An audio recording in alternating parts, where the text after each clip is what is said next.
tema 3 makanan sehat, subtema 1 tentang bagaimana tubuh mengelola makanan.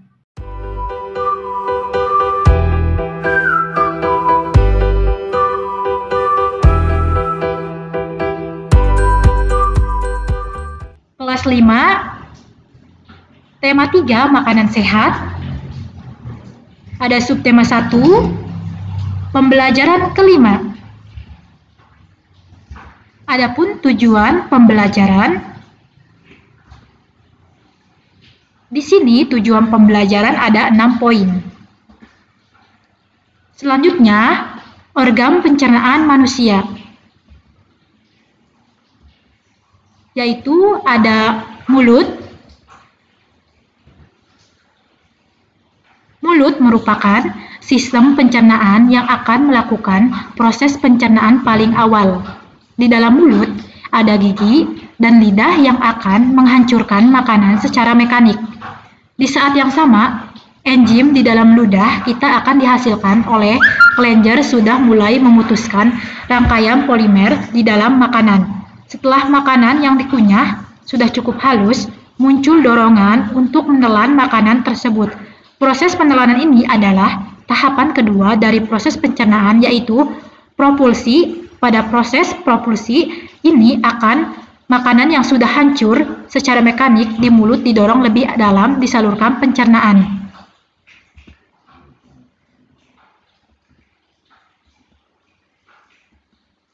Selanjutnya, ada fungsi kerongkongan.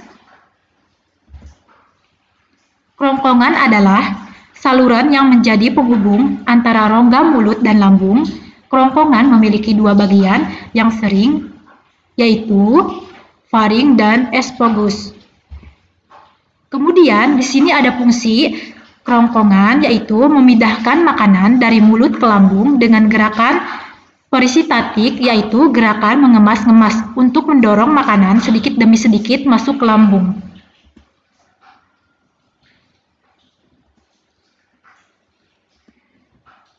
Kemudian di sini ada fungsi lambung.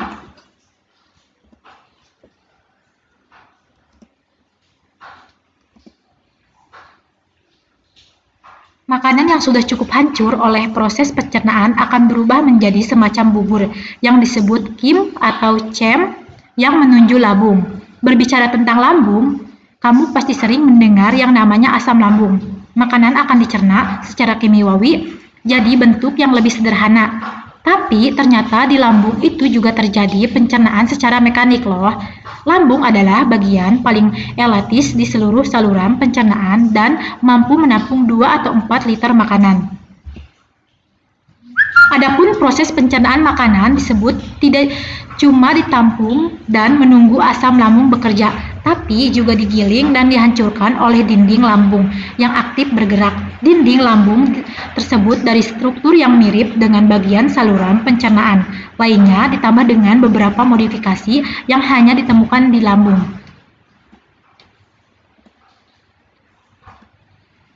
Kemudian di sini ada fungsi usus halus.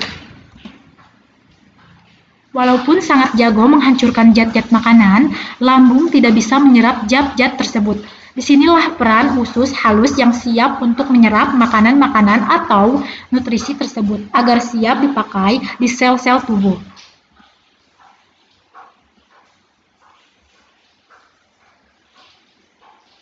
Selanjutnya ada fungsi usus besar. Di usus besar terjadi penyerapan air dan pembusukan sisa makanan. Usus besar sendiri terdiri dari 3 bagian utama, yaitu ada kolon, rektum, dan anus. Ukurannya jauh lebih pendek dibandingkan dengan usus halus, yaitu sekitar 1,5 meter, tapi diameternya 2 kali lebih besar. Ketika masuk ke usus besar, sebagian besar nutrien yang bisa diserap oleh tubuh sebenarnya sudah diserap oleh usus halus. Fungsinya utama dari usus besar adalah menyerap sisa air yang ada di fase dan menyimpan fase tersebut sampai dia siap untuk keluar dari tubuh kita.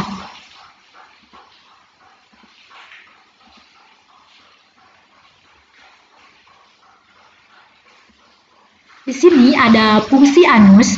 Makanan yang sudah selesai diproses pasti harus dibuang agar tidak menumpuk di dalam tubuh. Maka dari itu, anus menjadi organ terakhir untuk membantu pembuangan sisa makanan atau di bekasitula. Itulah proses pencernaan di tubuh kita. Ingat ya, pencernaan ini terjadi di saluran pencernaan kita yang terjadi dari mulut, esophagus, lambung, usus halus, usus besar, dan anus.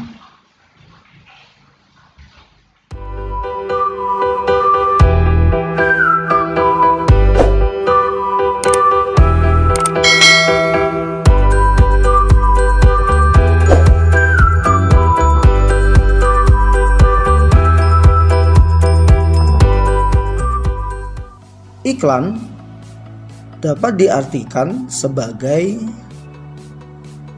berita pesanan yang berisi pemberitahuan atau penawaran, baik itu barang ataupun jasa, kepada masyarakat. Jadi itu adalah arti dari iklan. Kemudian mari kita simak contoh iklan. Berikut adalah contoh iklan. Simak baik-baik terlebih dahulu iklan berikut ini.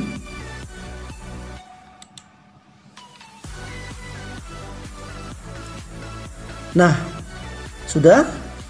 Baik, kita akan membahas tentang unsur-unsur sebuah iklan dari gambar yang sudah kita cermati bersama. Yang pertama, Super Crunch. Betul sekali, itu adalah nama produk. Kemudian, kriuknya berasa banget. Itu menunjukkan slogan atau kata kunci, yaitu kata-kata yang menunjukkan keunggulan dari sebuah produk, berfungsi untuk mempermudah konsumen untuk mengingat produk yang ditawarkan. Selanjutnya adalah daging ayam utuh 100%, yaitu merupakan keunggulan produk. Selanjutnya, untuk mempermudah konsumen dalam memesan produk yang ditawarkan, perlu dicantumkan nomor telepon, dan alangkah lebih baik jika ditambahi dengan alamat sehingga mudah mencarinya.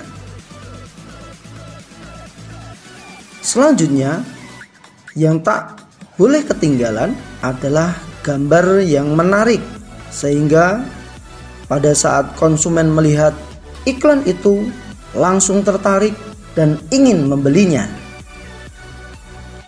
Selanjutnya, betul sekali. Apa itu? Harga. Dalam iklan yang baik harus juga mencantumkan harga, sehingga konsumen bisa mempersiapkan uang yang harus dipakai untuk membelinya. Selanjutnya adalah keterangan tambahan atau kalimat penjelas. Ini diperlukan untuk melengkapi informasi dari iklan yang ditawarkan. Sifatnya sebagai pelengkap dan penjelas.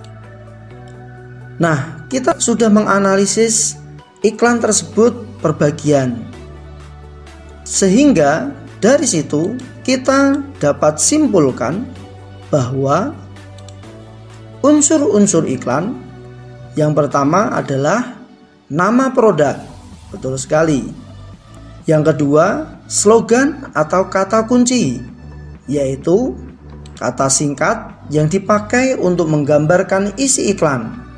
Fungsinya untuk mempermudah konsumen mengingat produk yang ditampilkan atau produk yang ditawarkan, sehingga hanya mendengar kata itu, pikiran konsumen langsung teringat akan produk tertentu.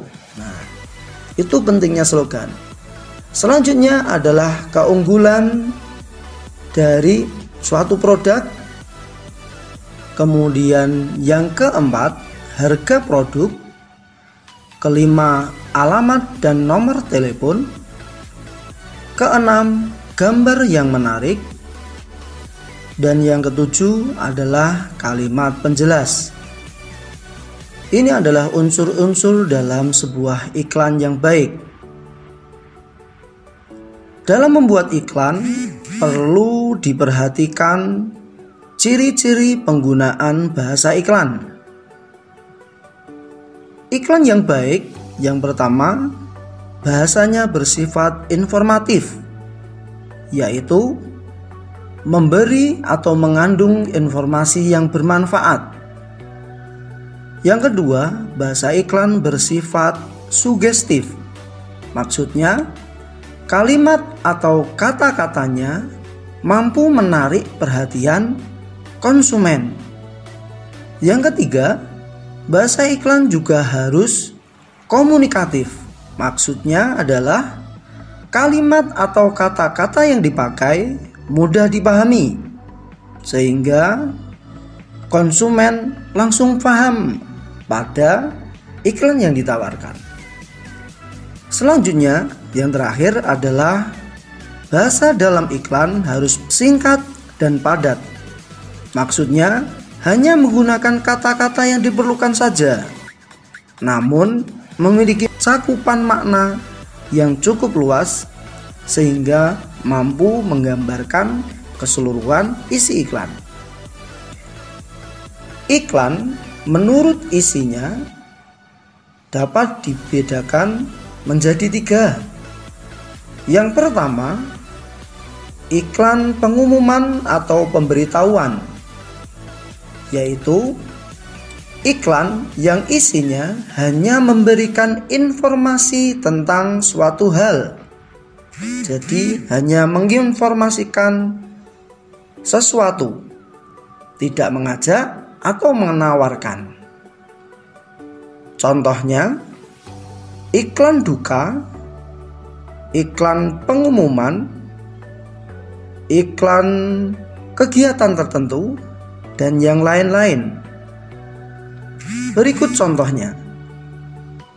Silakan disimak terlebih dahulu.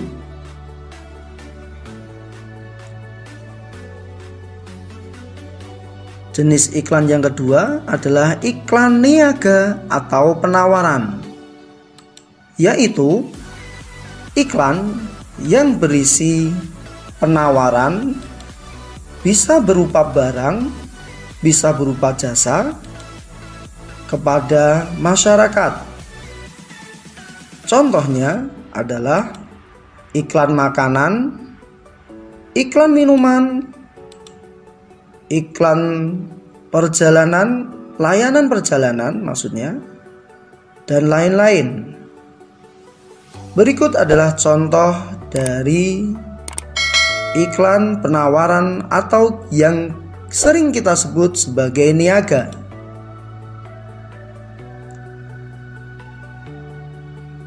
Iklan tersebut menawarkan produk berupa bakso. Yang terakhir atau yang ketiga adalah iklan layanan masyarakat. Iklan layanan masyarakat dapat diartikan sebagai iklan yang berisi ajakan atau himbauan untuk melakukan sesuatu. Contohnya adalah iklan pola hidup bersih dan sehat, ajakan untuk reboisasi, dan lain-lain. Berikut adalah contoh iklan layanan masyarakat.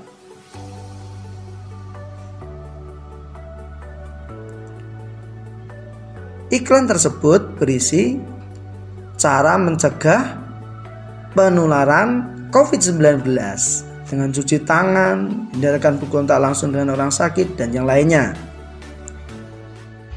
Selanjutnya, kalian dapat mengamati lagu Mars Hidup Sehat. Mungkin cukup sekian pembelajaran hari ini. Kurang dan lebihnya mohon maaf. Wassalamualaikum warahmatullahi wabarakatuh.